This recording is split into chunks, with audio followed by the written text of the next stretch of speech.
Basically leading by doing, and that's all I believe in. I've had lots of senior roles early on in my career through to now, and I found that that's a key success factor.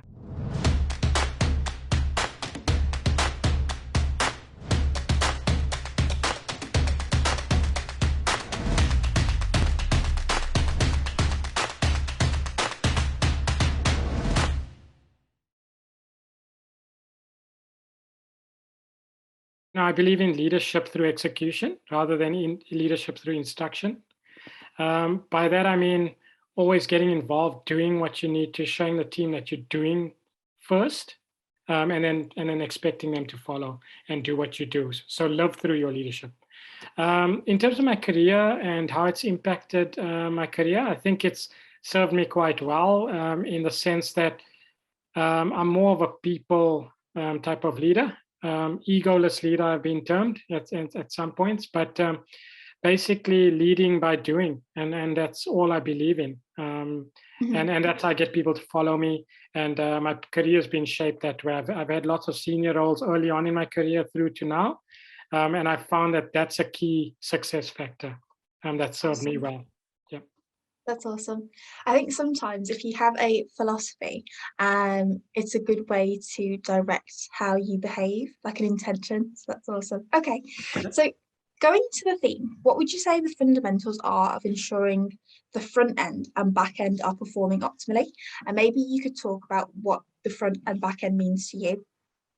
Okay, so let's start with the second question first. So from a front end perspective, my view is that's the sales engine. That's the front line, that's effectively your face to the customer. So how does that generate the most revenue? That's what I would determine as front end.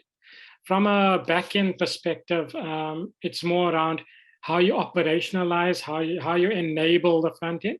So what happens in the back end foundation level to make the front end seamless. So that's what my answer would be. But around the fundamentals and in terms of optimal operation, I think I've got a couple of key points there. One is the whole team understanding exactly what the vision is in terms of the business and where you want to go. If you have the front end understanding what the back end does and what the back end understanding what the front end does, then it's much easier to drive a vision, get buy-in, and also focus on selling without getting distracted. So it optimizes all around, and then that ripple effects through to the back end.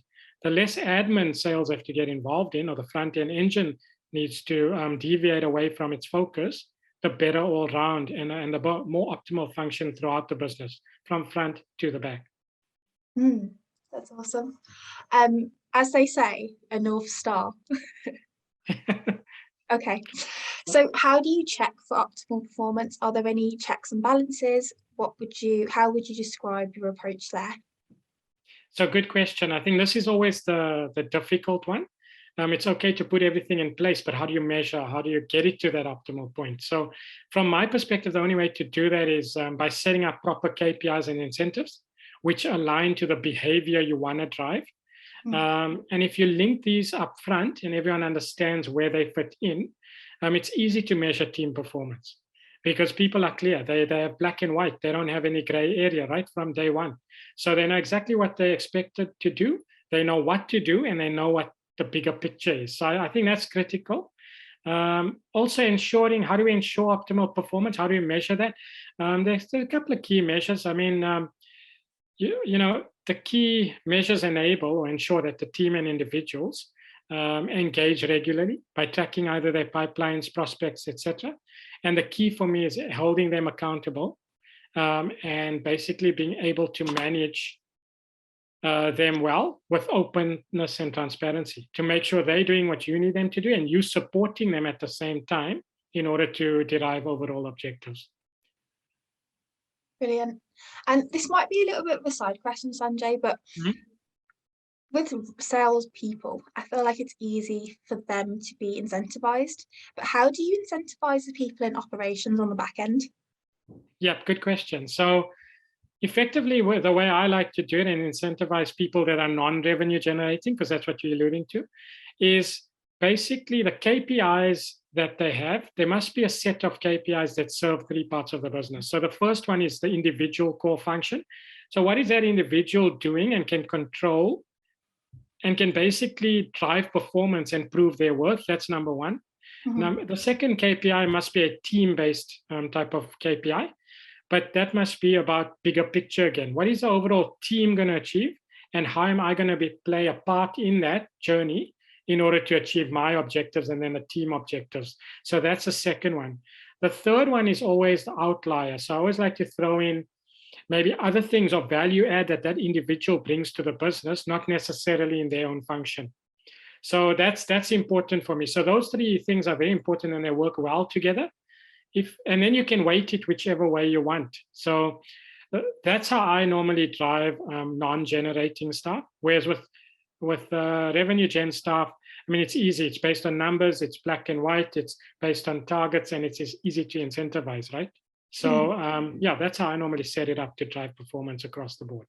Brilliant. I really like the third point that you made, so that's awesome. Okay, could you talk me through the impact of having one or the other not being optimal? Or have you had any stories yourself where you felt like it wasn't cohesive, and what did you do to kind of overcome that? Yep. So obviously the whole thing needs to work. Everything needs to stack up. Otherwise, you've got a ripple effect through where there's one problem that just continually ripple effects to the back end. And I think this is a key point that people probably don't understand if you don't give them the full picture.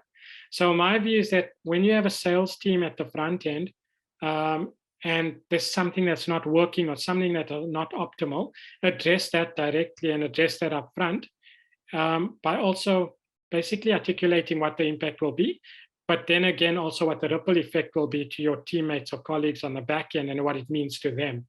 So for me, it's a all-encompassing impact. If you're not efficient either back end or front end, you impact it up the chain or down the chain.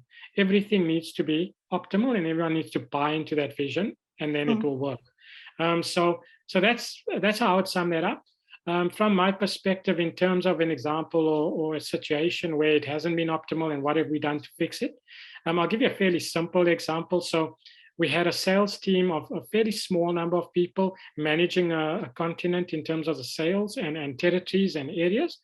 And what I found was when one person wasn't performing, that would basically then ripple effect or spread to the other team or impact the back-end team to then perform non-optimally to the others that are performing optimally.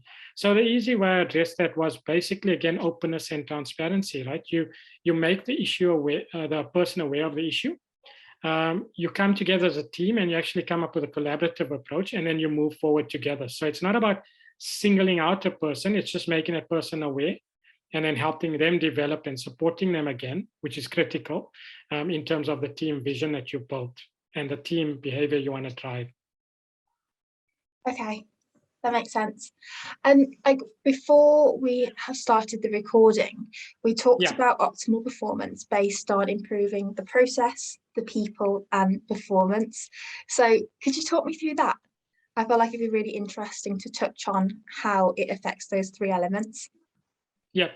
So, I mean, process is really the big thing, because I think if people understand, like I've alluded to this throughout our conversation so far, but if people understand what the process is upfront, then they have a reference point. So for me, that's the most important thing. Once I have a process, then people know what they need to do. And also, if there's a double-edged sword there, if people see the process and are aware of the process, then effectively they can give you those suggestions or improvements or have input, and at the same time, then you get the whole team buy-in. So the process first, people second, and then performance is important because you have to measure someone against what you put in place. So that then links to the first two. So if you've got a process, you've got a person who's bought into that process, and you have KPIs, measurements, etc., you can then measure their performance. So for me, all three elements are linked quite closely, Josephine. So you have to have all of those optimally operating, or you'll have leakage or things not optimal at each instance or in between, where that creates issues for you. So that's how I see it. Okay. And so, Sanjay, what about your executing strategy and then how this translates to the tactics on the ground? So do you think ensuring there's optimal performance of both the front and back end, that helps you to link those strategies with tactics? What are your thoughts there? Yeah, so that's an interesting question. I think from a strategic perspective, again, it links to the vision.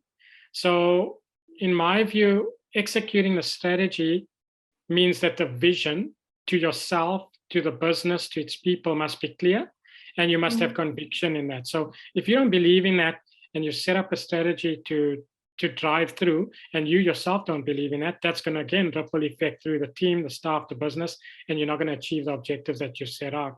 mhm, So effectively, that for me is the most important thing. Again, giving everyone an overall picture so that they have a picture at front of mind whenever they're doing anything in a business, whether you're at the front desk serving customers as they walk through the door, or you're going to customers driving deals and sales at the front end.